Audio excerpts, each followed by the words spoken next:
All right. Hey, everybody. We are back with another weekly brunch show. It is brunch, but we are a day late. If everyone wants to know, which I'm sure you don't, but we had some stomach issues run through the family, and I was one of the last to get it. And yeah, we survived. We survived. But I am here Everything's with, still standing. yeah, everything's still standing. But I am here with my beautiful co-host, who is also my wife, Lindsay. Well, Cody's beautiful too. He's just your beautiful co-host. Cody Not is your a wife. beautiful person. You know what? We're not afraid to say that here at Video Stories. Cody, you are a beautiful person, sir. Oh, And how are thanks. you? Hey, Cody, here's our other co-host, Cody House. How are you, sir? I'm okay. I'm okay. How are you? Glad you guys survived your stomach bugs. Those are not fun. No, they're not. They're not. And I don't know. The whole time I was sitting there, That's a just special kind of sleep I was like, deprivation. I have to take this out on something. I will take this out on 1492 because that was a huge steaming pile of movie right there. One of those few movies I can add to my list of movies I feel like my time was stolen in Yeah. watching. Like, I don't know where I got this stomach bug from, but it's got to be. I got to take it out on something. 1492. Hey, watch You suck. 1492. Yeah, I hate you. Why did they make you? Yeah, They, I they still don't don't. know why that movie exists, other than like somebody was like, "Oh, we should make a completely inaccurate movie to go with these history books we teach our children." Right? They were like, That's what it okay, felt like. It felt like you came into school and you saw the TV cart and you were like, yes. only middle schoolers and high schoolers are going to see this, so let's just smudge it. They will never know, uh, and they will believe it for years to come. I remember my Peppa, like, this is one of those memories that pops up, especially after I watched it. I remember at home, and they came to visit one time, and I want to say like they were showing the trailer for it on TV, and Mm. I remember him distinctively because it's always stuck with me. Him singing the little ditty that they used to sing in school, Oh, in like 1492, Columbus sailed the ocean blue. yeah. And I don't I know. just remember him singing that and like, hey, what do you know about Christopher Columbus? He discovered America and yada yada yada. So even my World War II vet of a grandpa, was still, you know, he still had the myth of Columbus, discovering America. What you And know? You want to know? I called out. So went to a private Christian school for high school when we uh moved to Texas because my mom was deathly afraid of putting me in the Jacksonville school system. oh Fair, well, I fair mean, assessment. yeah, fair to her though, because Yeah. So I don't know what year it was, for me, but they had chapel on Wednesdays because it's a Christian school, all right? So we had to Of go to course. chapel. And it was around, I guess, Columbus Day, and I don't know what Columbus has to do with chapel. And I asked the preacher, well, what about I think I said Indians at the time, which, I wasn't educated enough to say, what about the Native Americans or the indigenous people of the country? well, And we his grew up because I was on that stage too. You grow up saying Indians, cowboys, and Indians, and they're and his everyone's. defense was, well, God put them there. Okay, that doesn't mean that Columbus still discovered crap like they were there, whether they were born there or they traveled there, or you think God just said, boom, you're here. Right. They were still there first. Yeah, you can't discover something that other people actively like live Inhabit. there. Yeah. That's like taking money out of someone's wallet and being like, I discovered $20 because that person's gonna be like, what the hell? Yeah. Yeah, Yeah. I can't go to the store and be like, I claim this coffee in my name and I don't have to pay for it because I Yeah. just discovered it right here, even though there's like 50 other things of coffee of the same type. Right. Yeah, it's still mind baffling. I will forever rag on that movie. If I get a chance, if it pops up, I don't care. I will forever. I feel really bad for kids in public schools who are like made to watch this movie as part of learning about Christopher Columbus. Yeah. I wonder how many schools this was shown in, throughout the late Not the whole 90s. thing, but like I feel like it probably took up a good 2 days worth of one class period, and they were just like, we could be watching Bill Nye the Science Guy right now. Yeah. Mhm. I would rather watch, Last of the Mohicans back to back than watch that movie again.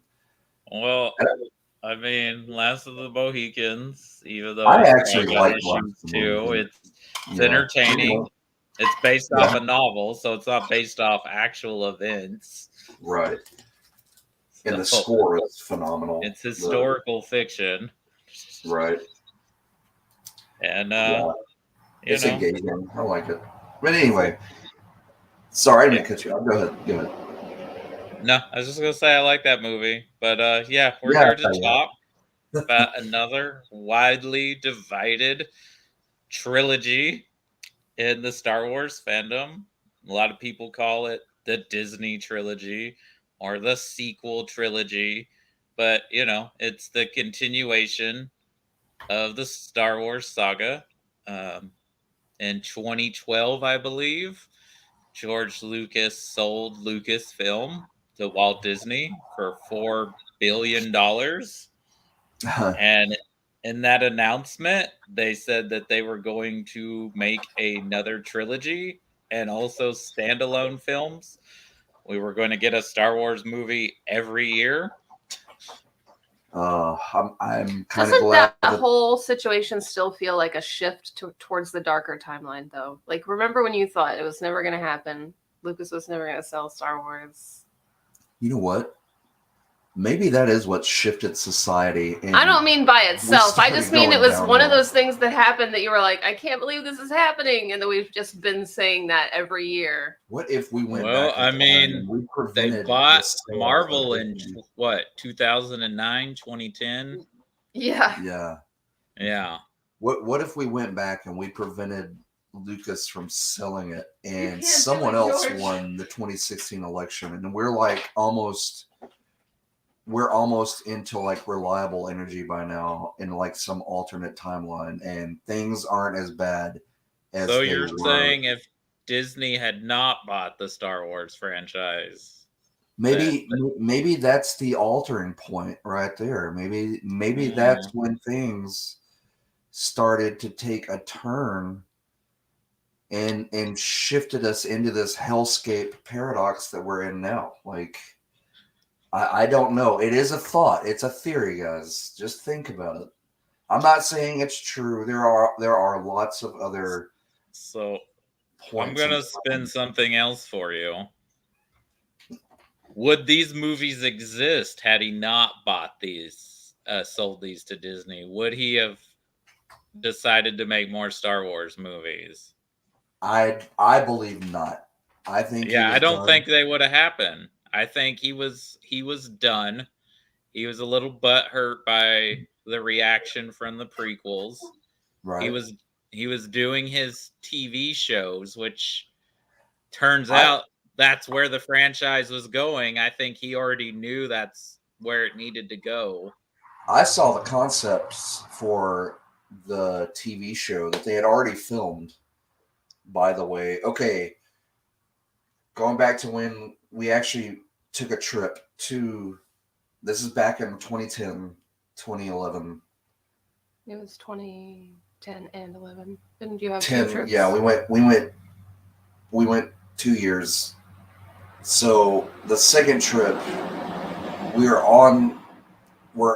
at the ranch, and I remember Marjorie saying, yeah, he just bought up this land over here and they're going to develop it. And it has something to do with a TV show. Like they are developing a TV show. And I remember like, holy crap. Like that's amazing. So and then is this the early stages of the Mandalorian? Because the Clone Wars series is already going on at this point. Yeah, this is well. It was It was. I remember specifically. It was a live. It was going to be a live action show, Okay. and the concepts showed like, and the stuff that they had filmed. I'll find it and post it. Excuse me, but they had filmed. It was 1313, and I think they were going to make a game out of it. They took and that's what they were going to adapt the game off of, and it was supposed to be the seedy underbelly of Star Wars, but like this was on Coruscant. And this is like Okay. down in some alley somewhere. Okay. Remember when we first meet Cassian Andor on in that city, like on that asteroid planet in Rogue One? Yeah. Like it looked like that. Like it was some Okay. alien, some wicked looking city, and there were stormtroopers all around, like Gestapo, and it looked really cool looking, and then it got scrapped, which I'm pretty sure, they were considering going to Disney by then. Mm-hmm. And, they were like, well, let's not spend any more money on it. Okay. So, little behind the scenes for the first of these trilogy sequel films, The Force Awakens. Did you know? And he's still credited as a screenwriter, but Michael Arndt, who I think his most famous thing he wrote before was Toy Story 3. He was one of the script writers for Toy Right. Story 3.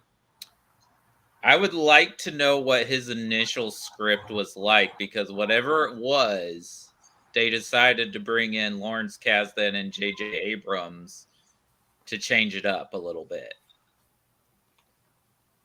I wonder if his was a little more different or it was a little more closer, because from what I understand, Lucas had a treatment for the whole trilogy that he gave Disney. Right. And I'm pretty sure they didn't keep any of it. They didn't, and it kind of miffed them, because that was one of the deals that they told them going into this, was like, we're going to use your treat. They told them that. They were like, we're going to use your treatments. We're going to go by this is your baby. We're going to go by your blueprints. And then they got in there and didn't. And I remember him being upset about that. I could be wrong, because originally they wanted Brad Bird to direct this movie. And that would have been an interesting choice. But he decided, he's like, no, I'm working on Tomorrowland. That's what I'm doing. But he is the guy who recommended Colin Trevorrow, which we'll get to him in a little bit. Because if you guys remember, each one of these films was going to have a different director initially, like the original trilogy. That was one of their little things, I guess. I don't know. Right. But I'm wondering if Arndt's original script was a little too radical or a little too different for Disney. And them obviously bringing...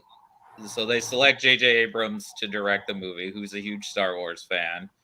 So he's gotten to direct Star Trek and Star Wars. That's kind of cool in its own right. Yeah. I wonder if they brought Lawrence Kasdan in, not only because he's a gifted screenwriter, one of the best, but also like to give fans like, see, we got the guy that wrote Empire. We got him back, guys. Here he is.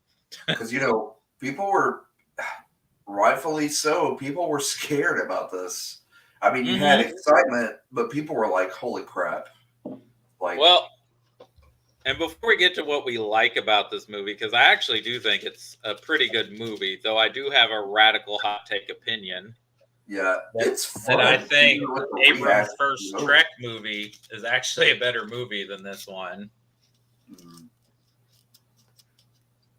Our kids watching this, Alora was pointing to all the characters in Force Awakens, and she's like, that's Princess Leia, that's Han Solo. Like, she was just calling them by the characters she had already seen, because she's seen A New Hope more than she's watched the Disney sequels. The Disney ones, yeah. Yeah. Where was I? Our kids were watching Birth. And then your boys were complaining. They're like, why did Princess Leia get rid of the double donut buns? Those were really cool.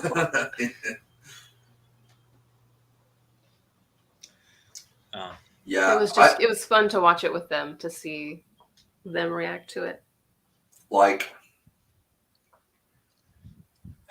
I remember hearing the news. I was pretty worried, and then I got more and more excited and really defensive. Towards the big, like right there before it came out. I remember writing this huge. Lindsay helped me write it. I dictated and she wrote it, but this huge deal. A thesis paper, if you will, about Star Wars. Because it's all I had been hearing, like, up until that point. Remember when we were all sick with worry about the new Star Wars being bad? Yeah. Well, the hate online had become bigger than the hype. Yeah. Like, people being excited. And I got so sick of hearing about it that I was like, it was really going to ruin a bunch of people's day if it didn't come out exactly the way they wanted. Before I even see this movie, I'm going to write this huge deal about why they should lay off, like, just watch it. Like, I'm scared. I'm worried just like the rest of you are. This is something that I grew up with. But just like the original series fans getting pissed off about next gen, it was not made for us. It's made for a new generation of fans. And you're either going to like it or you're not. Yep. That's just the way. And I get it. Some people were like, well, it better have this and that. And don't get me wrong. I had that thought too. But I really try not to let that dictate how you enjoy it. How I enjoyed it. It went in a totally different direction than what my fanboy. Because look, we had been hearing about the fabled 3 remaining movies since the 90s. I mean, that rumor had been around for ages. Nobody knew if it was true. Every couple of years, rumors would trickle out that, he's got an outline, guys. Didn't I even hear that there was like a 12-movie series? I don't know about the 12. I've always heard about... There was 3 sets of trilogies. Yeah, you gotta have the 3 of 3s. Yeah. It's I understand. I was a little hesitant when I was like, oh, come on, they're going to do more Star Wars. Because, think back, the Clone Wars series is kind of popular and people are liking it. And there's a younger generation that really likes the prequels. But there's also that older generation that did not like the prequels. And so they're like, I don't know, another Star Wars? I was more excited about the standalone movies than I was the sequel trilogy, honestly.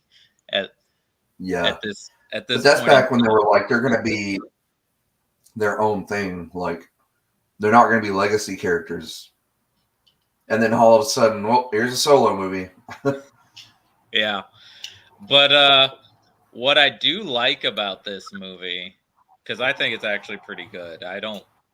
It is playing it safe. JJ's kind of let me because at the time he thought, okay, I'm only doing 1 Star Wars movie. Let me put everything I want in a Star Wars movie. They visit, he basically hits the highlights of all 3 films of the original trilogy. But I love that they went with Rey as the central character of this trilogy. I think she's a great character. There's a lot of anime influence in her design, too. There's a lot of Nausicaa, if you guys have ever seen that movie. Which one? Nausicaa, Valley of the Wind. No, I've not seen it, but we will write that down. No, that was on a list of movies that we looked up. I remember that title. Yeah. That's a Miyazaki film, and it's very reminiscent. I really like Oscar Isaac as Poe Dameron, and that may be more for Oscar Isaac's ability as an actor more than the character of Poe Dameron, because I think he was originally supposed to die in this movie, and then they were just like, oh, this guy's too charming to kill off. Yeah, everybody's going to be really sad and not come see the second one if we kill him right away. Everybody was holding out for him and Finn to have some amazing story arc. Everybody wanted those characters to Hey, Cody, you're be happy eventually. You're getting really choppy here, so I don't know if it's our end or your end. I'm gonna go see what they're fiddling around in there with and see if that's streaming or not. Okay, maybe I'll get on my phone. I'm not having any kind of connection issues on my end. but I can't see if like you guys are frozen or anything either. Yeah. Have we been fine? Have we been choppy or anything? No, you don't sound choppy, so Okay.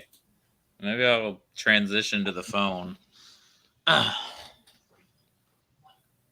me see. Like it'll be fine for just like a few seconds, and then it'll go back. It gets real choppy again. All right, hold on. I gotta find my headphones too. But I also think BB-8 is friggin' adorable as a character and a droid. Oh, I love BB-8, and I love the design. Like he's. I mean, R2 is obviously one of my favorite characters. I love all the droids and the robots, but yeah, I'm totally behind BB-8. It's pretty awesome. The robots in Star Wars are the kind that will take us over because they're so adorable. There's no way I'm going to say no to a BB-8 or an R2. Or what's the little Dio? The little round one that says sorry all the time? He's my favorite. Oh, yeah. I like the concept, but talking about the, everybody wanting a Poe Finn thing, it's because they had such good chemistry. Like in each of these 3 films, I feel like they try to give Finn a new girlfriend, and it's like, well, just have him and Poe because that's obviously where the chemistry is. Well, and that's why I'm kind of getting ahead here, but Rose Tico, I felt like that she was thrown in there for a love interest for Finn because of the backlash. Which is really weird. And then she got treated like a throw-in character by fans, which is bullshit. Well, and I think she actually has...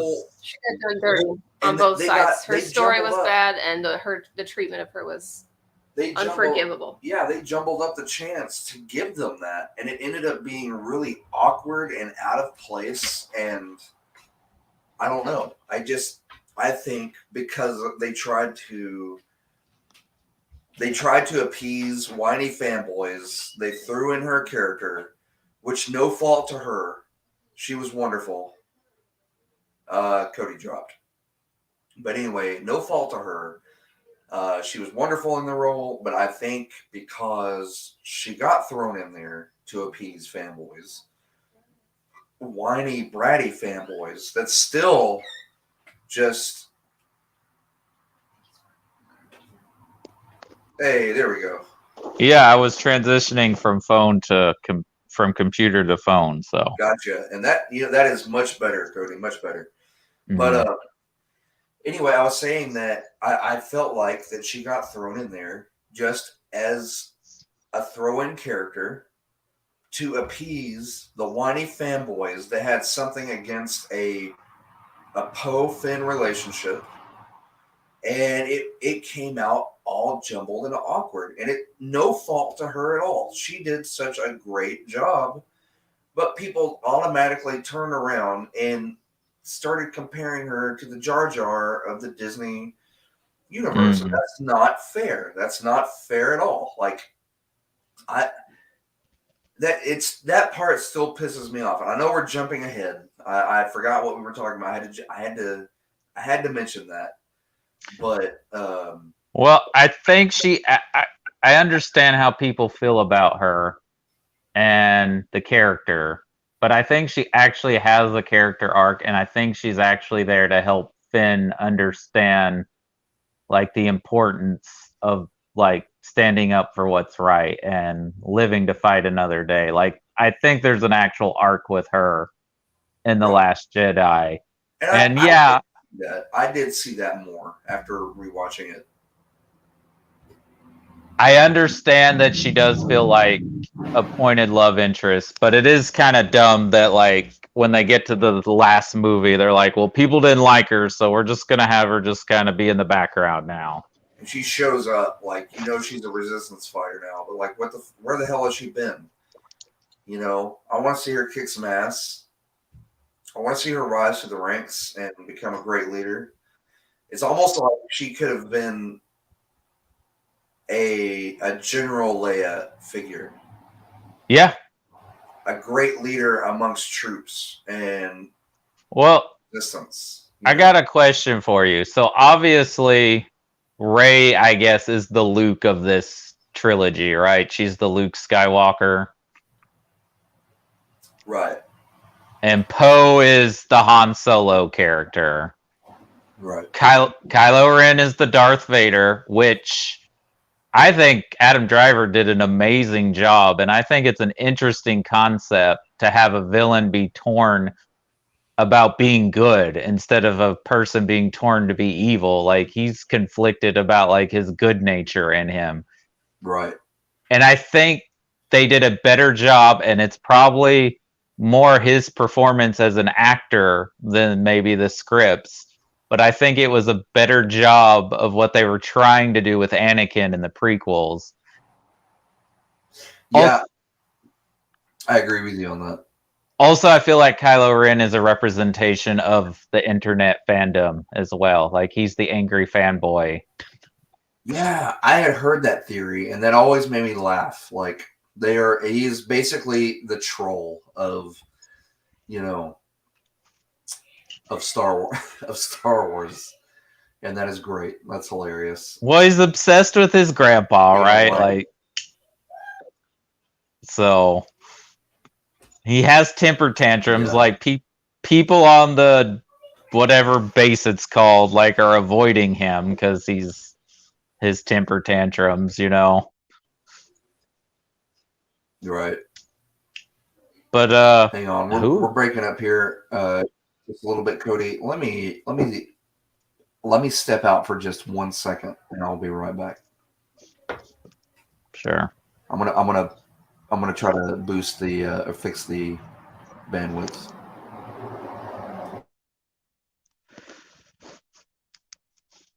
Oh wait. Huh. I'm by myself right now talking. But anyways, I think this is a pretty good movie.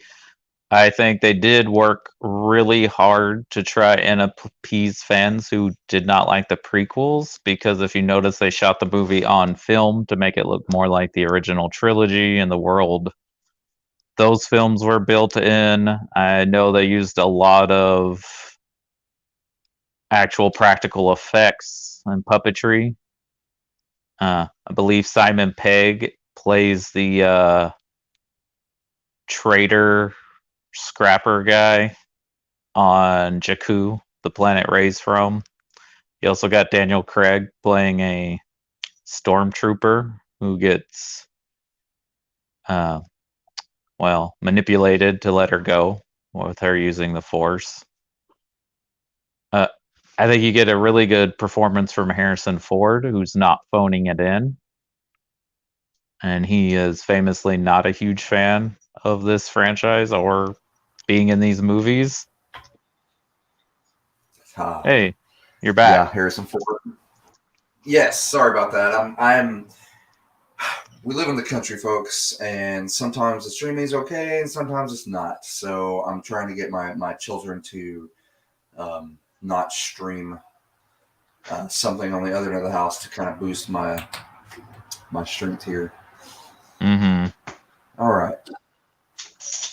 Where were we, Cody? I was just rambling about the movie. Like I said, like they really worked hard to kind of make it look like the original films. Like they shot it on 35 millimeter. They used a lot of practical effects. Right. Like with puppets. Yeah. That's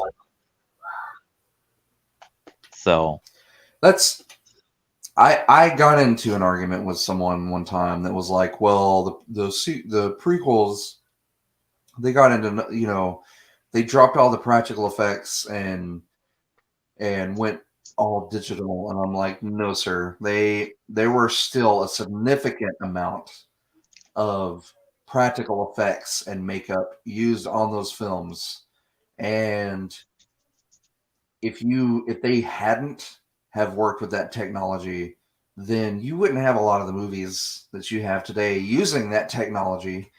It's just more enhanced and more up to date and believable than it was back in the early 2000s. So say what you will, it was still an achievement. I think it still helped the industry um, get to the point to where we're at now with special effects. I know you mentioned practical effects and stuff like that, but yes, they were touting the fact that they used a lot of special effect. I mean, practical effects, but they were still having to use tons of CGI. Oh, totally. But it's just it's easier to blend in nowadays. And he was touting the fact that, oh, well, they just went all practical. I'm like, no, sir. You can take the prequel, you can take the sequels, and you can mash them together and compare the amount of practical and CGI, and I guarantee you it's going to be about the same. It's just more advanced today. And the CGI is more advanced, so it doesn't stick out like a sore thumb. Like, especially in episode 1, the CGI sticks out. I remember people complaining about that with the prequels, and I'm like, you do understand that, like, a lot of what they are showing us, we have not seen in movies before. Like, it's still an achievement and a breakthrough in special effects, but we're hung up on the fact that it looks cartoony. Like, I don't know. I never really got that argument, because I was like, it's still like this awesome achievement, and it still conveys, because even with puppets, there's a part of your brain that says, okay, well, that's a puppet, and there's another part that is going to suspend that belief, and it's going to immerse you in that's a being, that's a creature, and that's the way, I don't know, that's the way I'm sorry to get off on that rant, but when you mentioned practical effects, I remember that having that conversation with someone one time, which I do commend them on using, going back and using a lot of practical effects, but they use the same amount of CG in that, Yeah. But I remember them wearing that like a badge of honor, like, oh, well, we're going back to, and they had whole segments on it. I'm like, okay, well, I mean, you can go back and watch the making of the prequels, and they had exactly the same amount of practical effects with makeup and puppets and, props and stuff like that. It's just back then we were hung up on the CG aspect of it, like the CGI. Like, look what we're doing with this. Look what we can do with this. Like, this is the direction that it's heading. Anyway, off my effects, my visual effects soapbox there.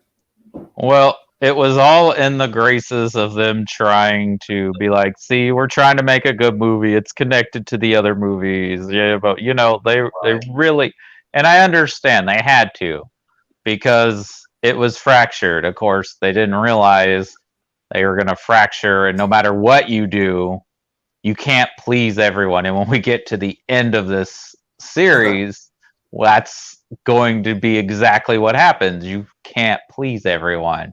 So just make a good movie. And right. And I think, everyone talks about, oh, they didn't have a plan.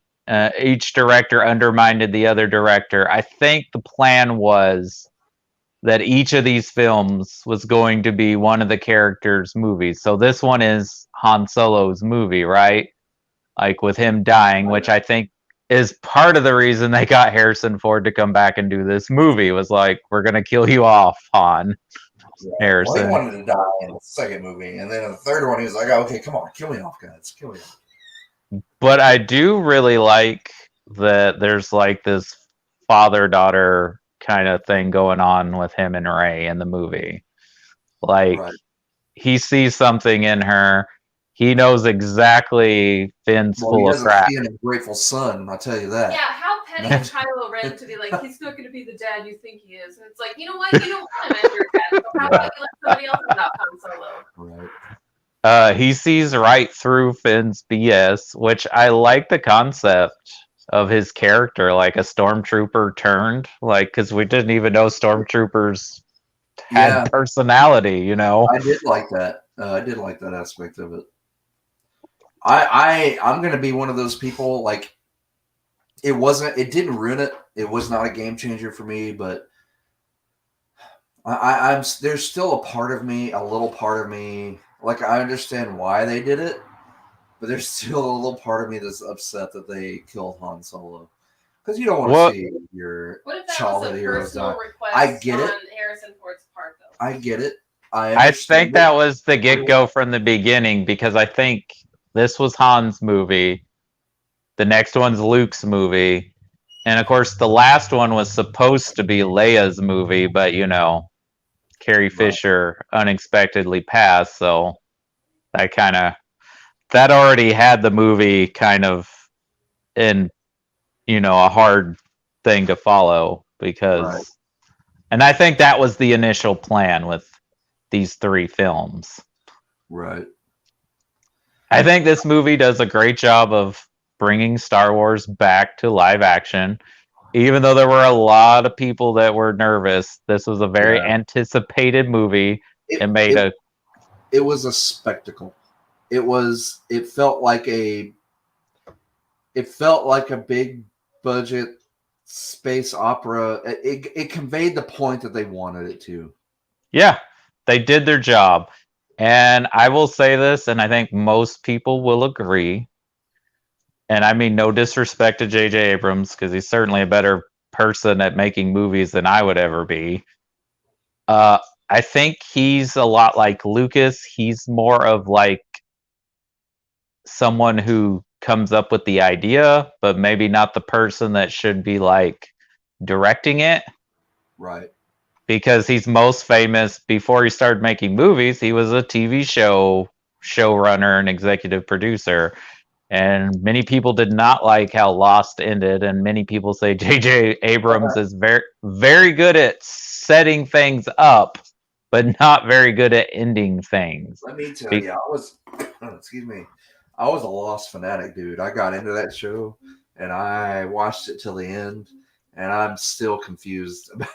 I've only seen that ending once, and I am still torn about it. Like, Lindsay and I started watching Lost here like during 2020, and we got up into like the 2nd season, but stopped, and we need to finish. I want to go back and revisit that, but yeah, I'm one of those people. That's like, I don't know what to think about that, man. I don't know what did I just watch? What happened? well, I didn't hate it, but where was I getting? He builds so much up with mystery boxes. That's his jam. And sometimes he doesn't need to do that. Like, we don't need a mystery, JJ. Right. Super 8. Yeah. But Which I like that movie a lot too. I think this did its job. I know there are some people that didn't like it at the time. Like, I guess the complaints were like it's just A New Hope, right? That was the biggest complaint. Right. I think that's why I liked it, because subconsciously, like the first time that I watched it, I hadn't had time to let it sink in and make the comparisons. It was just all bright, shiny, and new, and subconsciously, like, your brain is like, "Hey, this feels warm and familiar. Like, you like this." Except for Han. That's the only part. I remember, like, I really liked the movie going in, but I felt heartbroken over Han. I really did, as a fan. Like, the part of me, there's a part of my brain that was like, you know why they did it. You know, as an adult and story-wise and logistically, you know why they did it, Chris. Don't you cry. Don't cry. And then the other part of my brain was like, man, that's sad to see one of your childhood heroes that you grew up with like bite it on the screen. I felt like I did when they killed Kirk in Generations. Like, I felt really that truly hurt. That hurt me as a fan. Like, I know it's not all about me, but but really, as a fan, that really hurt. But it didn't turn me off of it. It didn't make me upset with them. It was one of those. It's like I'll get over it. Like I know why. I know why they did it. It had to happen. He's wanted this for years. Like I understand. So really, when I watch this movie, that's the only major downside, and it's not a major downside in the fact that it ruined it for me. It just, as a fanboy, that's Well, my, I think that's supposed to be some of the feelings you feel because you are supposed to be like, oh man, they did it. Oh, yeah. You never thought you'd see it, and it just, when it happens, you're like I felt sick. I felt nauseous when I saw it. When I watched it, I was like, I felt it. I felt it. I had not read did you any scream spoilers. out in anguish like Chewie and want to shoot people? I got up on the edge of my seat. Yeah, I'm that not gonna chewy lie. howl of agony was surround sound. I gripped the seat in front of me and I got up on the edge of my seat. Like, what? It was a shock. It was like, what the hell did I just watch? Oh, the other thing I want to bring up, and we can talk about it as we get into the sequels. People calling Rey a Mary Sue just because she's a female character. Well, then Luke's a Mary Sue too. Yeah, fuck those people. Excuse my language. He's a better as a Mary Sue than yeah. Because I mean, really, if you look at it, like it's kind of the same setup. Like Luke doesn't know that his dad was a Jedi, so like him being force sensitive is like, okay, which is one of the things I hate about what they did with the Rise of Skywalker, because I'm like, why does everyone have to be related? Because obviously all these Jedis that used to exist weren't all related to someone. Right. And people are going to hate me, or people might dislike me after this, especially after my whole rant about Star Wars is, for a new generation. But The Last Jedi, that's probably the movie that I have the most issues with. Well, didn't you just tell me you turned around on The Last Jedi a little bit? No, Last Jedi. I'm sorry, Rise. Sorry, guys. See, look, it's all a movie. It all blends together. It all just blends together. Like I could tell the other movies apart, but this trilogy, I get them mixed up, and they just I don't know. Okay. You're a dad, and this was made for your kids, so you like. Maybe so. You're just like. So what's that big hairy guy there? What's you have to. You immediately, as a parent, have to start like not being able to remember relevant information on what's trendy. Yeah. What's that? You call Minecraft and Pokemon. You call them like computer Legos. Yeah, computer Legos. What's that computer Legos game you playing there? Exactly. Do your kids roll their eyes when you say that? They're like, oh. No, they delight in correcting us. They're like, oh, okay. Okay, great. Anything else about The Force Awakens till we get to the most divided, I would argue, Star Wars movie ever existed? It is in a lot of ways the On Her Majesty's Secret Service or the Alien 3 of the Star Wars franchise. No, I'm ready. Let's do it. Force Awakens, I enjoy. It's probably my favorite out of the trilogy. So I'll leave it at that. Okay, so I'm a crazy person. I think The Last Jedi is the best of this trilogy. I think it's the best Star Wars movie since Empire. I think it's doing interesting things and trying to further progress the franchise. People that didn't like The Force Awakens didn't like it because it's like, oh, it's the same. It's just like A New Hope. And then they were upset about The Last Jedi because, oh, well, you did too much. You did too much. It's too much. It's too woke. Oh my gosh. Look, the woke thing is bullshit. Right? Sci-fi and fantasy were always going to be. Have you caught up on? So here's another thing I like about these movies. and it's just a small thing, and like most of it is not even really significant, but I think it's huge when you go back and watch the other Star Wars movies, because yeah, there's a few actors of color in the movies, but for the most part it's mostly white people. I liked seeing that there were all shades of colors of people, and that the Empire had women working there too. It wasn't just dudes. Yeah. Like No, there's just like none of that. None of that.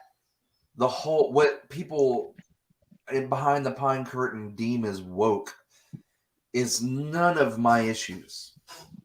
Mine's just story wise. I don't know. There's just things that. okay. Well, I love. But when I said that I was turning around on a lot of things, I am, because it wasn't as bad as my mind made it out to be. The problems that I have with it, the good outweighs the issues that I have with it. Well, now that I've rewatched it. Well, just like you know, I guess we were all guilty of like unleashing our distaste for Into Darkness. But you Right. know, like Adam pointed out, you know, nobody makes us watch these movies. We're not obligated to watch them, and they didn't make it personally for us to like. And if it doesn't meet our expectations, okay, then it's fine, you know. But Right. it's okay to dislike something too, you know. Just don't rain on someone else's parade for liking it. Right. But I love what they do with the Force in this movie. I love that they're able to like basically Force Skype. That's cool. I like the whole. I like that aspect. I like that they build the tension between Rey and Kylo, but obviously, I guess I don't think they were planning a romance between them. So, because it does feel a little shoehorned at the end of the Rise, but I can see where people were thinking that was going to be a thing because with this movie. But it's interesting. Go ahead. I just think that it would have been really weird and gross, especially after how they like meet in the first movie, anyways. Right. Like, it's gross along the lines of like kissing your sister. Yeah. You know? They have that Luke Leia thing going on there, and cousins who hate each other is the vibe between the two of them. Yeah. But I think I like the tension that they both think, oh, I can turn them to my side. Like I see, like she sees like there's still good in him, but he's like, but you're a little drawn to the dark side. Right. And I think I can turn you. And like, I guess like his granddaddy, he's like, well, let's just rule the galaxy together. We'll just kill everyone that doesn't agree with us. Right. Well, that's the Sith, you know, Sith apprentices are expected to turn on their masters at some point in time. Like Which I don't understand why people were so upset. Like I guess they thought Snoke was gonna be a bigger deal. But I think Ryan Johnson was like, well, he's just kind of like the Emperor again, you know, like that's not interesting. Right. And like it's fashion. Like he, like anyone else who gets powerful and arrogant with their powers, doesn't foresee it, which you think the Sith would know. Oh well, my apprentice is probably going to try and kill me at some point because I probably killed my master. But you know, that's another thing. I would have liked to have seen more with Snoke. And that we'll get into that with Rise. I was a little disappointed to see the Emperor come back. I think that's completely lazy, and I think that was like, I feel like, well, we'll just go ahead and do it, and we'll just kind of go back and forth, I guess, between the two films. Colin Trevorrow was originally supposed to direct Episode 9. And we found out after Rise came out, it was going to be called Duel of the Fates, which is a pretty cool title, I think. I'm not a big Trevorrow fan. I think he arguably directed one of the most blandest billion-dollar movies ever made, Jurassic World, but people like it, so that's cool, but I don't. So I know a lot of people were upset that he was chosen to direct a Star Wars movie, especially after you get someone like Ryan Johnson, who is a very gifted director, even though there are people on the internet wanting to erase The Last Jedi in existence. Right. But Brad Bird vouched for this guy, the guy they originally wanted to direct The Force Awakens, and said, well, this guy he's been my assistant before, and he can do a good job, and he can man the station till I'm able to do it. And then they eventually went with JJ. So they're like, well, we'll get your guy to do episode 9. Jurassic World made $1 billion. Let's get him to direct it. And then he directs this movie called The Book of Henry, which apparently is epically horrible. I haven't seen it. It didn't do well. It was trashed. Yeah. And they fired him before episode 8 came out. Wow. And I believe JJ was hired before episode 8 came out. But episode 9 feels like they just scoured the internet at all the complaints and were like, well, we just got to put all this stuff in and try to make everybody happy. And in the result, I don't think they made too many people happy, because most of the people I know that hate The Last Jedi don't like Rise of Skywalker either. Dude, so I came out of Rise of Skywalker. Now, we used to tailgate for these movies, and my best friend since we were 5 years old, went up through the Star Wars phase together, stood in line starting with episode 2. We have tailgated every Star Wars movie that's come out over the years. We were there, we watched it, we came out, and we both looked at each other, and he was like, man, I was stoked for this, but I don't know what to think. He goes, I am at a loss for words. He's that kind of didn't feel like Star Wars to me. And I was like, dude, I liked it for the pew pew and the flashy stuff, but there are things in there that just didn't. And we that for the first time out of all the Star Wars movies that we had tailgated and seen up until that point, we weren't able to give a clear answer on how we felt about it. And that was just, to me, that was just weird. That was just, and we're talking about Last Jedi here. I know I skipped ahead. I'm sorry, but you mean Rise? Rise. Oh Lord. Oh, see, Rise of Skywalker. Last Jedi is good, folks. I said it. I will. Yep, I'm saying it too. It rules, and I think it's Mark Hamill's best performance as Luke Skywalker. I think it's an Oscar-worthy performance. He did good, and after rewatching it, I was able to let go of some of my fanboy feels, and I kind of understand. I'm still grappling with the direction that they took him as being Luke and the actions that set that up.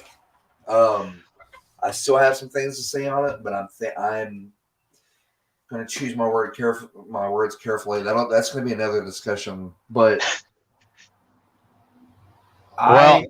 Mark Hamill agrees with you, but he also feels bad that he even made that public. But he also said, "You're the director. Let's make this movie." Right, and I applaud Mark Hamill for that, and the fact that he will not trash it, but he's not quite sure why they sent Luke in the direction that they sent him in, and I just don't think especially after Return of the Jedi, I don't think that that's the way they. And I know he wasn't supposed to be the swashbuckling Jedi that he was, but here's another issue, like a slight issue that I had with it was Maz and Luke's lightsaber, and the fact that they were building up to something important with that, and then when he grabs it, he just chunks it into the water. or like down a hill or something. And I know that was a kind of an FU to the yeah, we're going in a new direction. But even if they had gone in the direction that they had, I still would have liked to have seen a conclusion to that. And that's just a fanboy.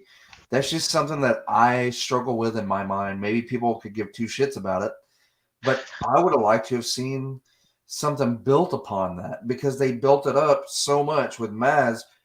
When she touched it in Force Awakens, you could hear all the different.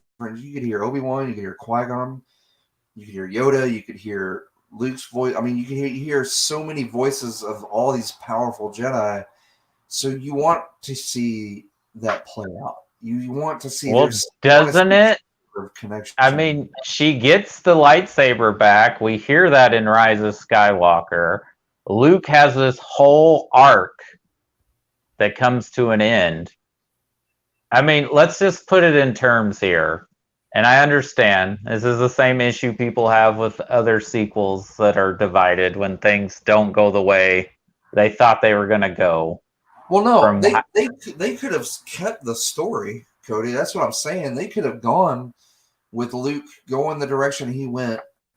They could have gone that. They could have kept the movie exactly the same, but added some stuff in there on why that lightsaber had. Okay. You're asked. They didn't really go into detail about why the lightsaber was so important. And just chunks it when it was supposed to be this huge. Like she took it, and it was supposed to be this huge, this moment, or this story arc that just got chunked into the grass like the lightsaber. Well, and that was really disappointing. Okay, but they could have still done that with his reaction, because look at where Luke is in his life, right? Luke, redeems his father, saves the galaxy, and he's like, I'm going to go and train more Jedi and build the religion up, right? And what we find out in Rashomon style, coming back to that Kurosawa influence, what happened between him and Ben. So we get Luke's point of view, we get Kylo's point of view, and then we eventually get the truth. Right. What happens is Luke sees that dark side, like that tempt for the dark side, and he is scared to death of it, of that power and him like being seduced by it. And he doesn't want that to happen again. So in a brief second, he reacts instead of doing the right thing. But it's too late by the time Kylo notices and Kylo's turn. So Luke feels guilty and feels like it's his fault, right? That Kylo did what he did.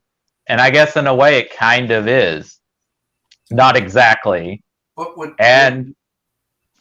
Luke be as afraid of the temptation after being tempted in Return of the Jedi the way he was? I mean, who's to say? But we've everyone talks about Rian Johnson ignoring The Force Awakens. He had all the things that JJ left and didn't resolve. So he's just trying to create a story with what's there, right? Right. And what he's interested. Cody, I'm not trying to like debunk it or like. Okay. You're not being a sea lion or anything. Yeah, I'm not trying to like be facetious. Like it really did come out different after rewatching it, and I don't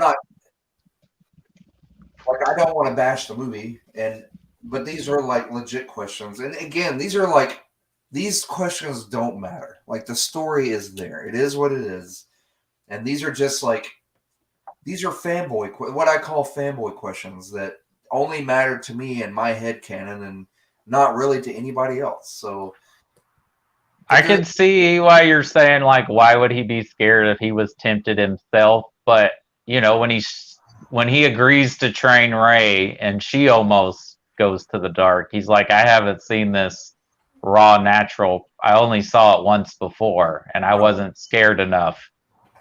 Right.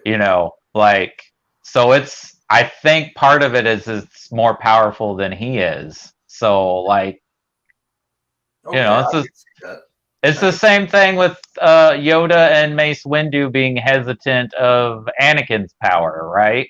Right. Like they're like there's something a little unnatural and not balanced here.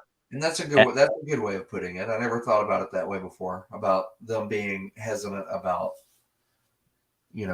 Anakin's power. So Yeah, it's similar. And like, everyone's like, oh, well, Luke would never be like that. Well, I mean, he's kind of has a similar arc that Yoda has, only it's a little more grumpier because Yoda just likes to be facetious and mess with Right. people. He's a little more playful, which we get to see that. And I love that whole exchange. I love that whole exchange because Luke is like ready to just burn everything, which I don't know why everyone's upset because Rey ends up saving all that stuff anyways. Yeah. But like I love Yoda's like, oh yeah, those textbooks, really interesting stuff. Like that doesn't matter. like in Yoda fashion. But yeah, I think that's where Luke is. He's ashamed, he failed, he thinks it's his fault, and then he's like, well, the Jedi like screwed everything up anyways. Like, look, he's like the Bernie Sanders of the Jedi, right? He's been out there fighting, trying to get rights for everybody and make everything nice and well paid and healthcare and fed, and the system has just ruined his spirits, right? Like anyone who's been a career teacher or politician has tried to do the right thing their whole career, and they're beat down, right? They're beat down. They're done. It's killed their spirit. And here comes this scrappy idealist AOC. Come on, we need your help. You're the master. Like, get away from me, kid. Like, there's a little bit of that going on in this story. And come on, that's boss level force that he uses at the end of this movie, and it's great. Right. Come on, that is pretty awesome when like Kylo Ren's like, shoot him with everything we got. Because nobody knows maybe Leia suspects, but I don't think anyone else knew he was just a force projection, Right. Like, yeah. I didn't mind the force projection so much, but the force teleporting a lightsaber.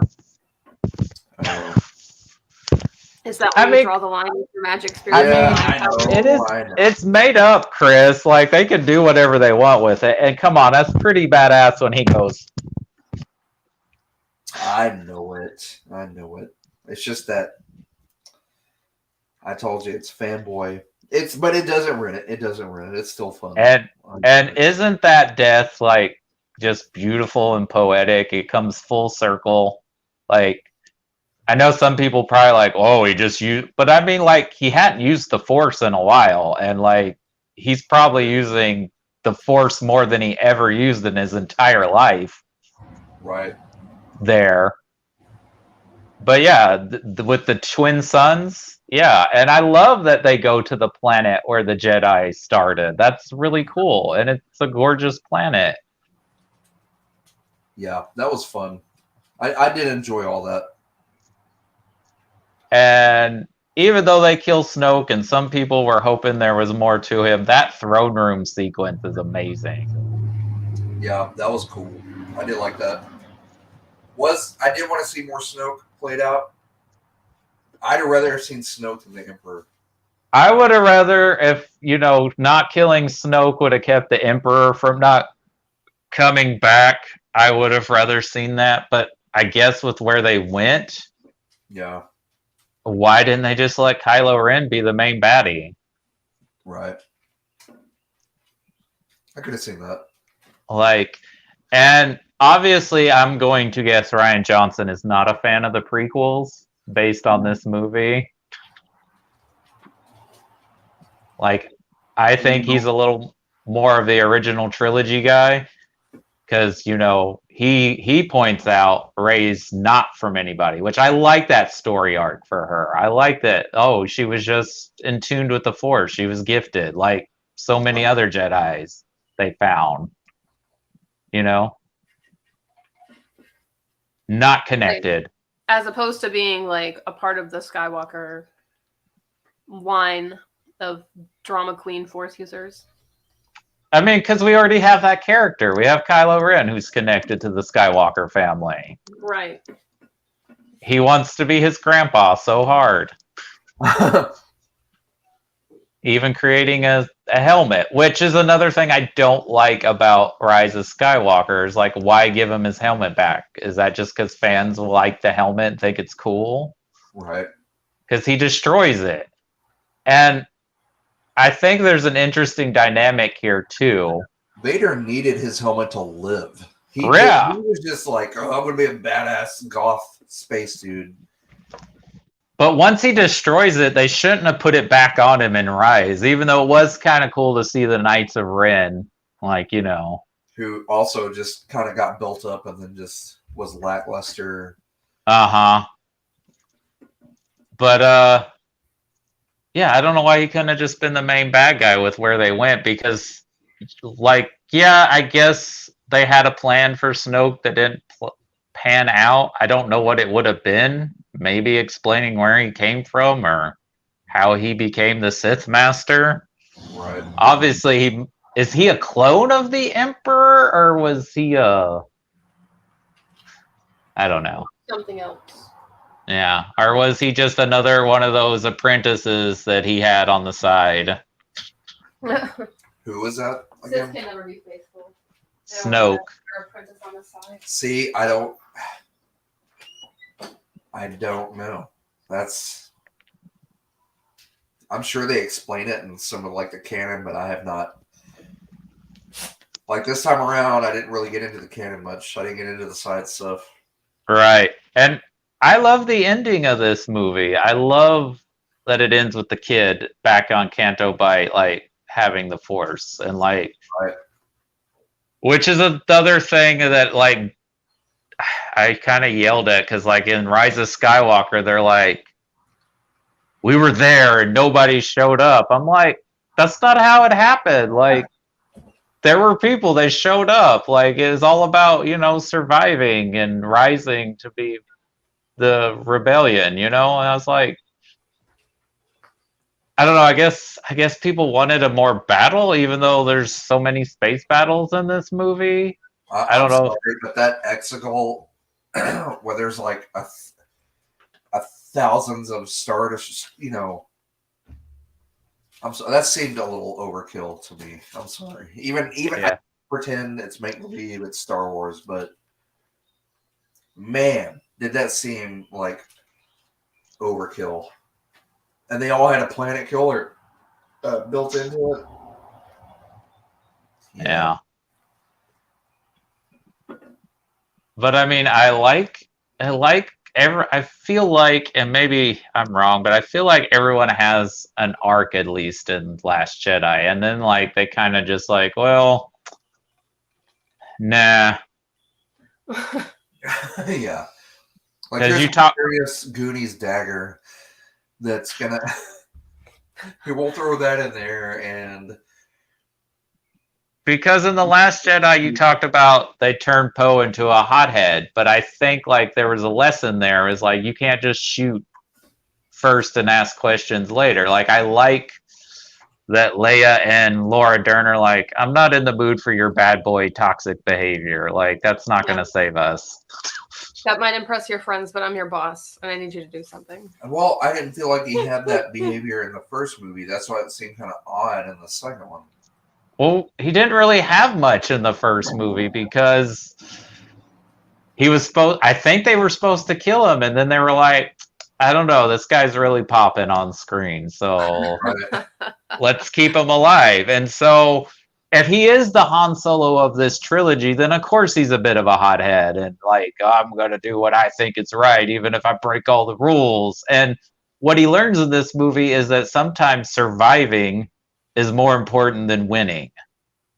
Right. Like, survive to fight another day.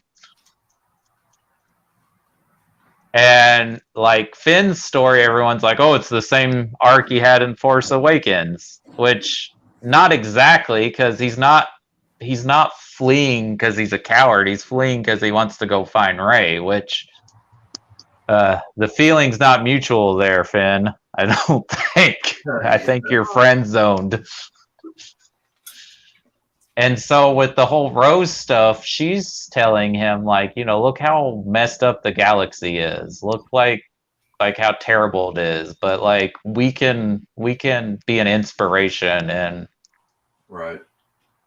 like all that. And I think that's what all that is, because everyone argues that whole casino scene kind of brings everybody out of the movie, which I mean, I guess, but I think it still works overall with the overreaching what this movie is trying to tell us.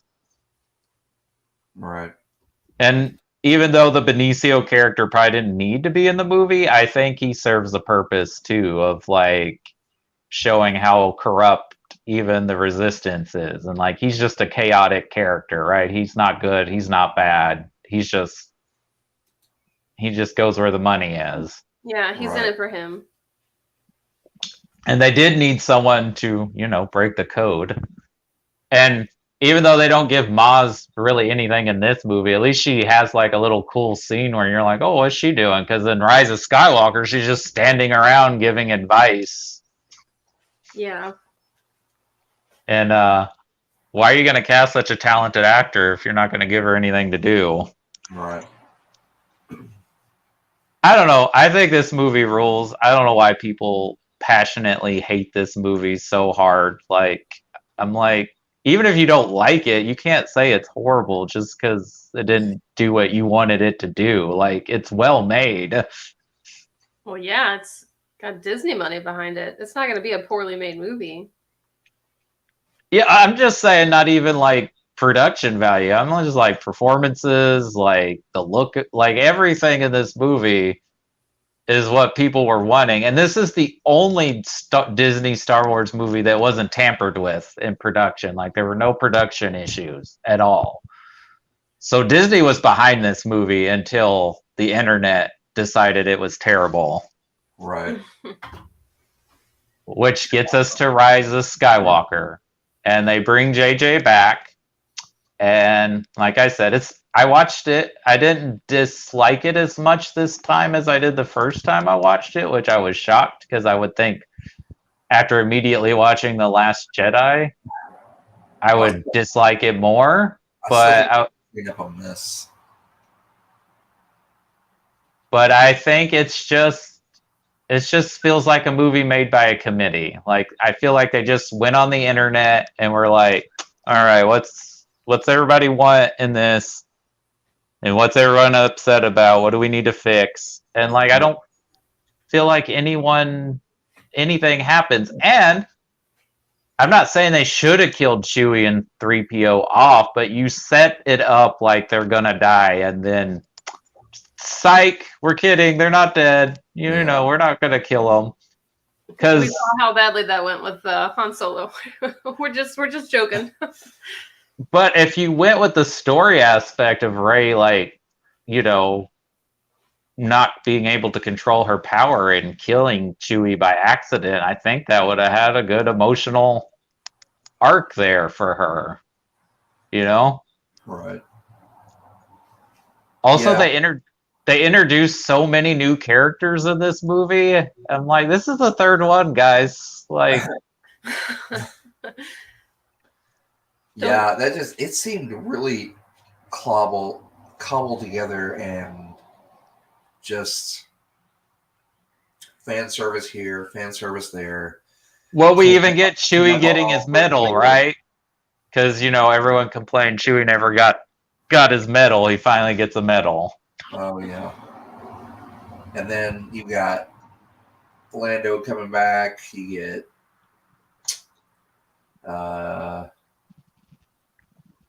I don't buy the Hux as the traitor thing. That seemed out of nowhere. Yeah, that seemed really weird to me. They were like, oh, well, he's lovable. Let's make him a good guy all of a sudden. Well, I mean, I love the dynamic between him and Kylo because it's the way opposite of Darth and Tarkin, right? Because Tarkin is kind of like the right-hand man of the Emperor. And I guess it's because they're kind of the same, because they are around the same age in real life. But like, it's like when your peer gets like if someone you started out at a job with, and then they got promoted, and you're like, Oh, hey, I we don't, know that. We all know that guy. I don't respect you as my supervisor. Like, I'm really running. Like, this place would go to waste if I wasn't here. Like, don't come in here. Because in The Last Jedi, he contemplates killing him before he wakes up, like because he doesn't like him. Because he's like, I'm running the army here, and this little temper tantrum boy. Yeah. Yeah, it's all right. Like I said, I think I like them in order. I like them in the order that they were released in. Well, exactly Ranked. how they came Just out 1, first, 2, second, third. 3. Yeah, Like all that's fair. I do like the battle on the water planet or whatever. That's pretty cool. Yeah, Their lightsaber battle, and then I like that all the Jedi like speak to her. That's pretty cool. Yeah. Or not all the Jedi, but a lot of the Jedi. I thought the space battle was cool, except for there being like thousands of those. Oh, like overkill of the ships at the end. It was overkill, yeah. It was overkill. Like I know they were supposed to be outnumbered and yada yada yada, but even that was just overkill. He could have had a sizable fleet of of just the same ship. It was like a copy and paste. It was like there's too much in this. Yeah, we're just gonna copy and paste like 1,000 Star Destroyers with each having a planet killer on it. I thought that was a little. I think what happened was, JJ didn't think he was going to come back and do another one. He's like, well, that's not what I would have done. So I feel like he's like making like his second movie, but then also trying to end the trilogy at the same time. Right. Yeah, there's just, I don't know. I like in the background you can see. Oh man, what was that series? Another animated series that ran along with Clone Wars. Rebels. Rebels. You can see their ship in the background. Well, they have Kanan, whatever his last name, speak to Rey too. Yeah. So I thought it was kind of cool that they connected. They had that little connection in there, little Easter eggs and stuff. But yeah, I think Chopper shows up in Rogue One briefly too. Yeah, he's in the hangar. But I don't know, man. I think Cody is right. It feels like it was like all the decisions made in this movie were a series of Twitter polls. Yeah. And at that point, you really lose the ability to have like a cohesive storyline that's a little bit more satisfying in like how it plays out. And like you said, like it's a really crowded picture. It feels very like collage-y instead of like a movie. Well, and even with the whole, like, I don't care that Rey wants to call herself a Skywalker, but I think it would be even more powerful if she wasn't related to anyone. And then she's like, well, that's the name I want for myself. I think that would be more meaningful. And also just the idea of the Emperor having a kid, like, ugh. It's icky. Well, he just force will. I just took it as he force created another being. That's okay. That's what I thought. But if he force willed his son into life, why does the son not have the Force? That's true. Like, why make her his granddaughter just because he's like ancient? Oh, like, I was thinking maybe that it was another clone that he is a clone. Because his consciousness went to the clone body. That's the justification of it. He used a unaltered clone of his to impregnate someone. And then he just got rid of him and left her on the planet. Okay, he's like, well, this clone was a wash, but this baby, something there. Well, no, he Gotta just put it in a used safe place It's for kinda later. It's kind of like Boba Fett is an unaltered clone of Jango Fett. Oh, So he was like, I'm going to use an unaltered clone of myself as a younger dude, happening guy, and I'll just impregnate someone. And then once that Rey was of age, he left him, and then the older Palpatine clone was like, hey, and then got rid of him, okay. Theory. Yeah, see, that's just convoluted to me. Like, Yeah, I know. I don't know. That's just fan theory, who knows? But I'm like, they could have just had Kylo Ren be the bad guy. You could have still had her like able to turn Kylo at the end, Because I think in Trevorrow's script he doesn't turn, which I'm fine with him turning. I knew that's where it was going, But it just doesn't feel earned, and like they ignore everything for all the other characters, and then like I guess JJ wanted to also make Finn a Jedi, so we see hints of him like having the Force, but it's not there. Yeah. Which I like that trope in The Force Awakens. Like it keeps faking us out that like Finn's the hero, and then it's like, he's kind of the sidekick. It's Rey. Yeah. Like, because he gets his butt handed to him, and then Rey, saves the day. Right. And then, they bring in all these other characters. The lady with the space horses, which I don't know what's going on with her and Lando at the end. That felt kind of weird. Yeah, that was like, Lando, dude, she's your granddaughter. You need to ease up. What are you, like 89? Calm down. Still got it. Yeah. I mean, it's cool to see Carrie Russell in the movie, but like, I don't need to know. Like, we don't need to create a whole Poe girlfriend too. Right. Though I love the Baba Frick guy. He's cool. Yeah, he was a cool little. He was a nice little addition. I don't know. I if people like The Rise of Skywalker, that's totally cool. It's fine. It's not a horrible movie, but like, say what you will about the prequels, they don't feel like they were made by a committee. They feel like they were made by somebody,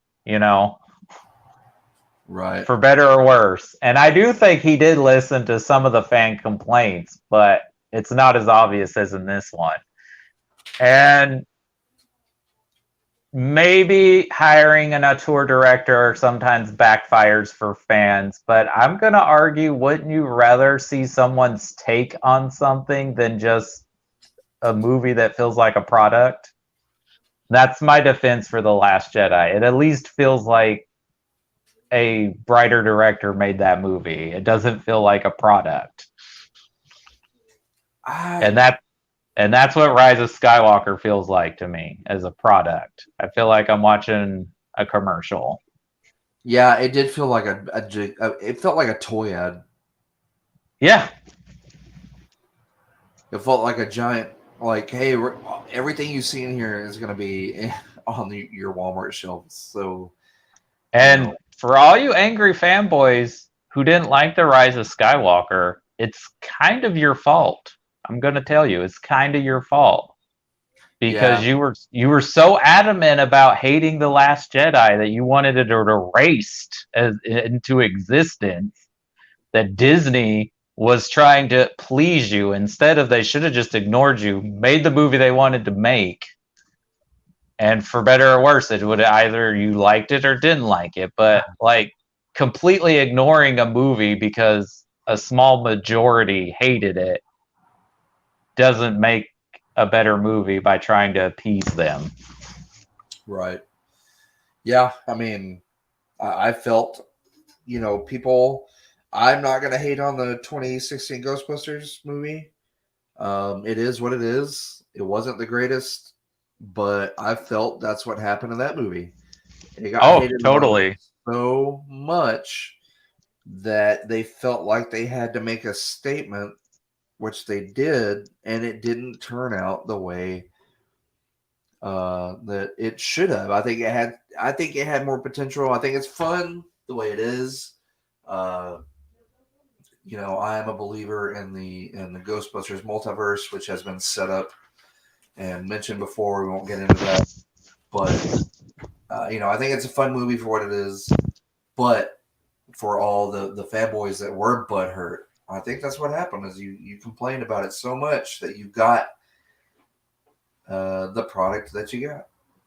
Well, I know you guys liked Afterlife more than I did, but I feel like that's a similar scenario you're pointing out. And I don't know how the hardcore fanboys, I think they liked Afterlife, but I feel like I'll put it to you this way. kind of this. Felt like Force Awakens. They played it Okay. and it made some money. Now they're going to take it in a newer direction. Isn't that always the tease, though? That's the tease, and that's the hope. I understand playing it safe. Yeah. As a fanboy, I wanted to feel that safeness. I wanted to know that there was enough connection in there to pass the torch. And I think he did a good job in doing that. It was familiar, but it was different. I think in the second movie, they're going to go in a totally new direction with it. It'll be fun. It'll be interesting. And then all the fanboys will be angry, and then they make a third movie that just puts everything they wanted in, and everyone's like, eh. Just heed that warning, guys. Just look. You can say what you will, whether you like it or you don't like it. You can look at this trilogy and heed that as a warning. Let them play it safe for that first movie. I know not everybody wants it. I know.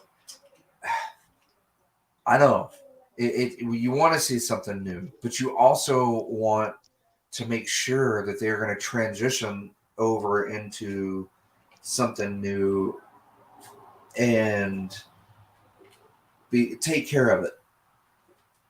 And I think that's what I'll vouch for that with Ghostbusters. You're right. They did play it safe. And that's something I picked up on. But I also know that they played it safe enough and I enjoyed it enough that I do want to see more. Now I'm okay with seeing something different. Okay. I know, and I should use that, and I should apply that to Star Wars. I really should. I think everyone should apply that with Star Wars. Be okay with transitioning into something new, because like I told Cody, that's what I was hanging on to. I was hanging on to that, but after rewatching it, I will walk back some of my issues with it, and the issues that I do have, they're minor. That they don't change it. It's still Star Wars. It's still a lot of explosions and pew pew. It's still fun. So. Yeah, I'm just glad you're at least acknowledging Rise of Skywalker is an inferior movie to The Last Jedi, even if you don't like it as much as I do. You at least acknowledge it's a better made movie than Rise of Skywalker. Yeah, it's a much better made movie. Like I said, the third one just felt like a big toy commercial. It left a lot of just loose ends, and some of it didn't make sense. And I guess we shouldn't have been surprised based on how Abrams' 2 Trek movies turned out too. Like, he did a really good first one, and then kind of second one. Yeah. And the third one felt like an episode, like a. I was totally fine with Beyond. I liked it. Yeah, I liked it, but it really did feel like an episode. Yeah, totally. It's not that cinematic, but I had a good time with it. Yeah. Probably because it wasn't rehashing the Khan story. Exactly. It was its own little story in the Star Trek. Yeah. So what do we think? Do we think we'll ever see any more Star Wars movies? I mean, they announce so much stuff and then they like totally unannounce things. I honestly think that they need to stick to miniseries from now on. Miniseries and Disney shows, they're doing just fine with that. They're making their money. I really think that they just need to leave it and release your standalone movies on Disney Plus. Have your miniseries, have your animated shows.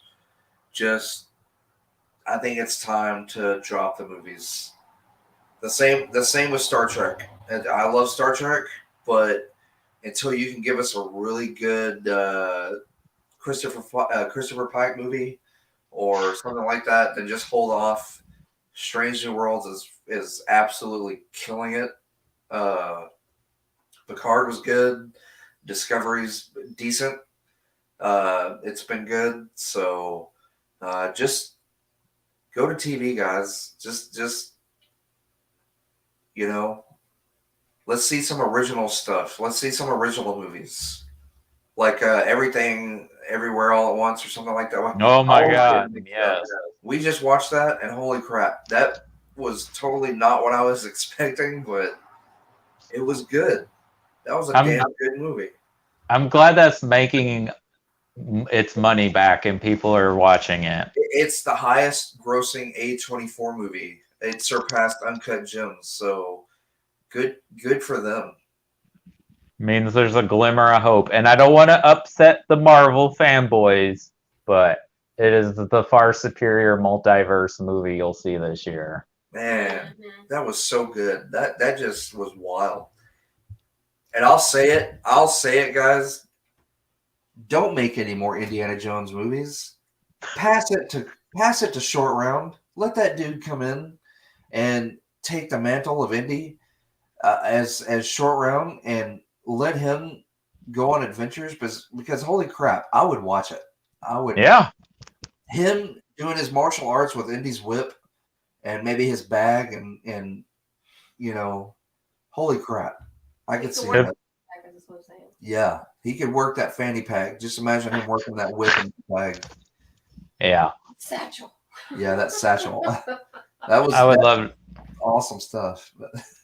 Mm-hmm. If they're gonna continue, that's how they should continue it. Yeah, totally. Good for him. And that he said what Crazy Rich Asians, which I have not seen, was what got him. Yeah, that's what got him to decide to get back into acting, because he stopped acting because he's like, there aren't any good roles for me in a Hollywood movie. They're all stereotypes. They're all caricatures. Right. They're not fully developed characters. And then he saw Crazy Rich Asians and he's like, well, here's a whole movie, a Hollywood movie with nothing but Asian characters, and they're actual characters. They're not stereotypes on screen. Yeah. Well, Cody, I think that we covered these really good.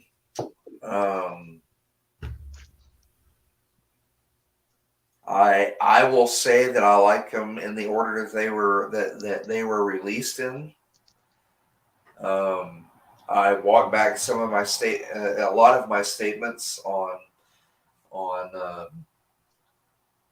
Last Jedi.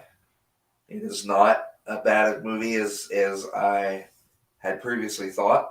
I think that it deserves merit.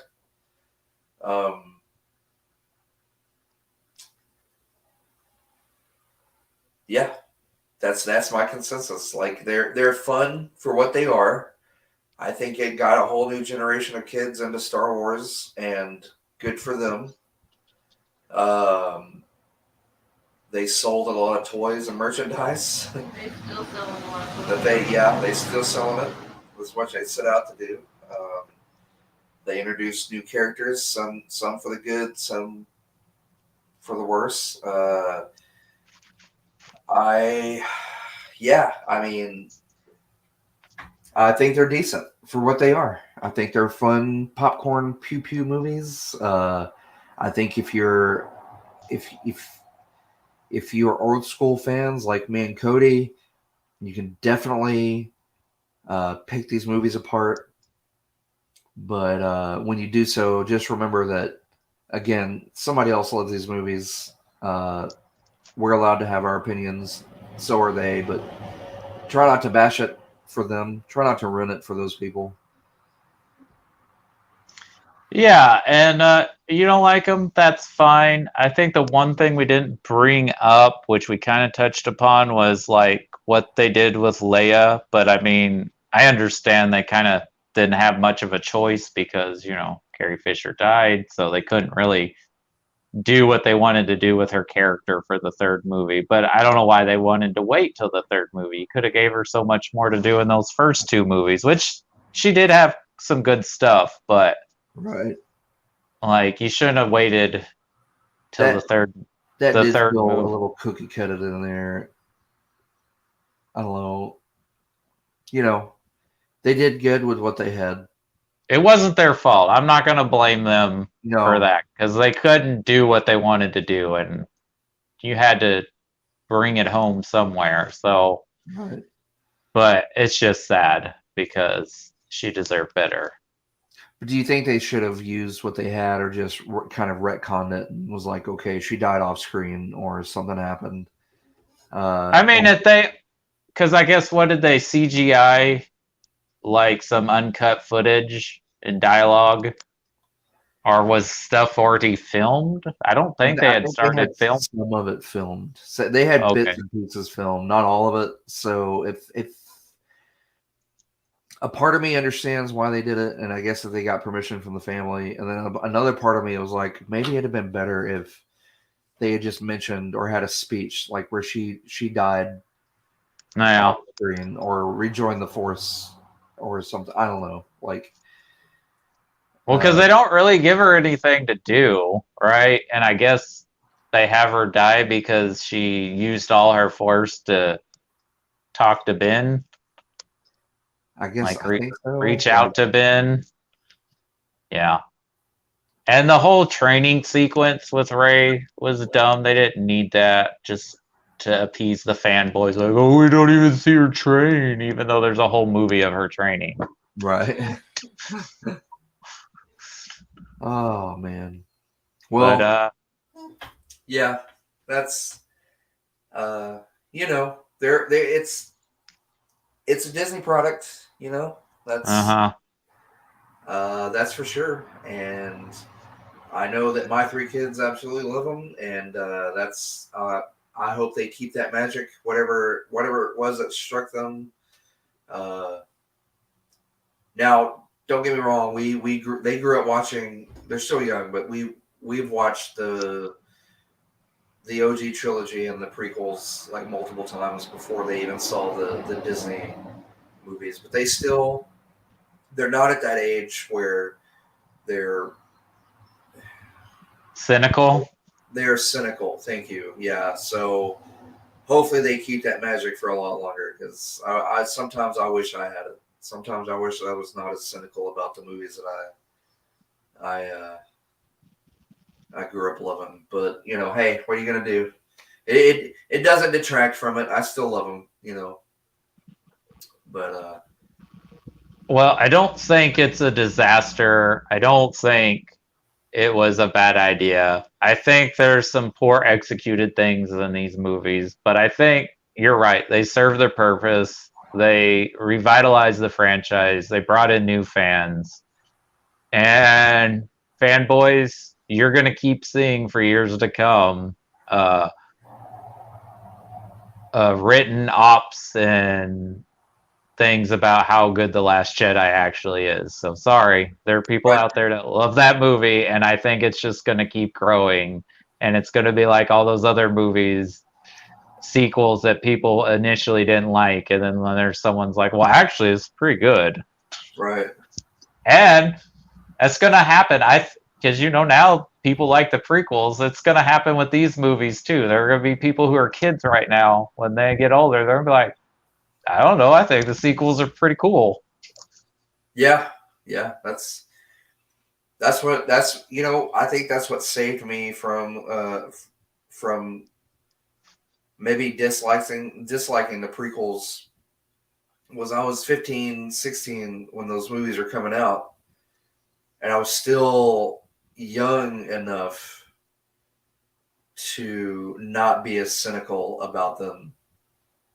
To keep an open mind about watching. I still had an open enough mind that I didn't have the issues with the prequels that a lot of older fans had. Like, I was still in between, I don't know. It was just a totally different mindset. Mm-hmm. Totally different mindset from what I had, going in, watching the prequel movies growing up, and then as an adult going in and watching the sequels. I was definitely more cynical, definitely more. I don't want to say closed-minded, but definitely not as open-minded as I was.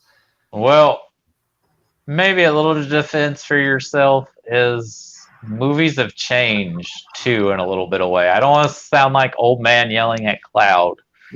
No, but don't. They have. But because of the nature of the film business, because of what people are going and not going to the theaters to see, and what studios are investing in because of that result, a lot of our movies are feeling more, especially our blockbusters, are feeling more like a product than a story. And I think that's part of it. Because I'm not saying like they didn't make bad blockbusters before, or like make movies strictly to make money back. But I think they're taking less risks with big budget movies, and in result, all of Hollywood is playing it safe. Yeah. It's not just these franchises. It's just they're playing it safe because they're like, well, this is what people want to go see. This is what they're paying money to watch. Right. So that's part of it too. Maybe, I don't know. Someone younger might think I'm crazy when I'm like, well, back in my day, they made movies with actors and had story. Yeah. That weren't complete. Shit. Hey, real quick, you mentioned Lost earlier, which is completely funny because on this day, 12 years ago, Did Lost in? The final episode aired. Yeah, wow, that's crazy. How about that? We did it. Well, thank you for talking Star Wars with us. It is what it is. Yeah, there's a good, bad, and the ugly, all in this trilogy. Yeah. So next week we'll be doing what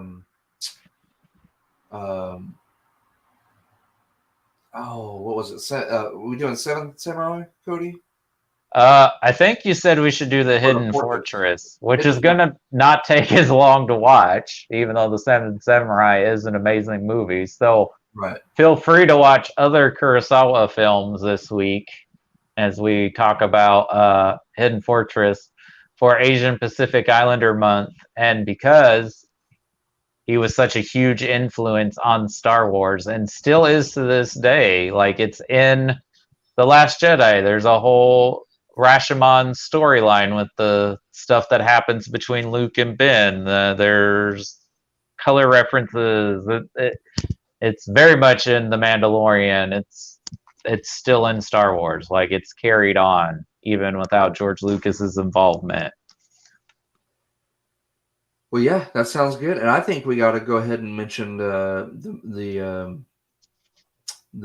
Everything Everywhere All at Once movie. Yeah, you should check this movie out. Is it available now on demand? I think so. I believe so. So you can go rent this, or if you want to go to your local cinema, if it's playing, go see it. It is definitely worthy of a big screen experience. It is one of the most original, visually delightful films I've ever seen. And yeah, we should be supporting this movie. And it's a major, well, I guess it's not a major studio because A24 makes these weird lower budget movies, but it's a mostly all Asian cast as the leads, and it's a great movie, and people should watch it, For sure. even if it's a little weird. It's okay.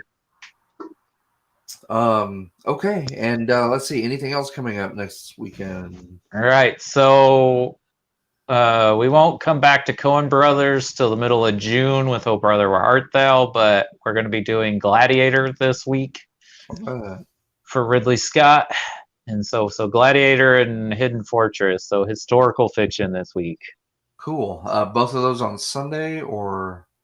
Well, I believe Gladiator is going to be either Friday or Saturday. Okay. Depending on our guest schedule. But yeah, Sunday, if you guys are able, we'll be talking Hidden Fortress. Coolio. Yeah, we'll be ready for that. So, okay, awesome. Well, I'm ready to watch the director's cut then of Gladiator. Yeah, I've never seen it, so I'm going to watch it too. Cool. See how different it is from the version I've been watching for 20 plus years. Nice. All right, guys. Well, thanks for joining us, and thanks for talking or listening to us talk Star Wars and ramble on. And yeah, we had fun. And I guess we'll see you this weekend. I kept saying next weekend, but this weekend, it is Monday. Yeah, it's Monday already. We're getting a nice cold front this week because of the storm the other night. Yeah, we got more rain coming in tomorrow and Wednesday, I believe, too. Yeah, because I think it's going to be like in the 70s most of the week. Nice. This is the last kiss of spring before summer has us in its death grip until October. Yep. We'll burn in hell for the next It's purgatory 4 months. Everyone. Yeah. All right, guys. Well, thanks for joining us, and we will talk to you next week. Yep. Enjoy.